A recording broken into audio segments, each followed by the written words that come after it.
Govindachami jail ചാടിയത് എങ്ങനെയാണ്? യവന്മാരെയൊക്കെ ഇരുത്തിയിരിക്കുന്നത് ഇങ്ങനെ രാത്രി ചൂളം അടിച്ചിടന്ന് ഉറങ്ങാൻ.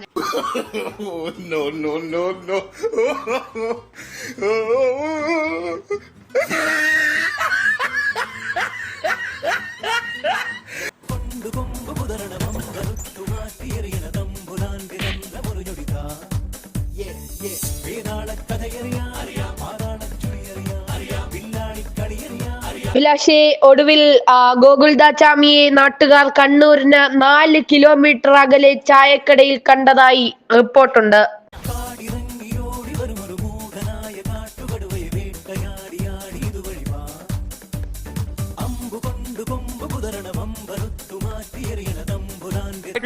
ദൃശ്യങ്ങൾ തത്സമയം കിട്ടി ഗോവിന്ദച്ചാമിയെ പിടിച്ചിരിക്കുന്നു. മാതൃഭൂമി ന്യൂസിൽ പ്രേക്ഷകർ കാണുന്നത് തത്സമയ ദൃശ്യങ്ങളാണ്. രാഹുൽ ഓടിക്കോളൂ. ഇതാ ഗോവിന്ദച്ചാമിയെ പിടികൂടുന്ന ദൃശ്യങ്ങൾ.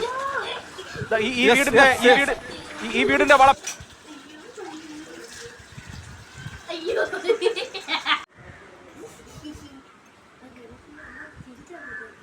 അങ്ങനെ ഒരുപാട് പരിശ്രമങ്ങൾക്കിടയിൽ നമുക്ക് ഗോകുൽദാച്ചാമിയെ കണ്ടുകിട്ടിയിരിക്കുന്നു.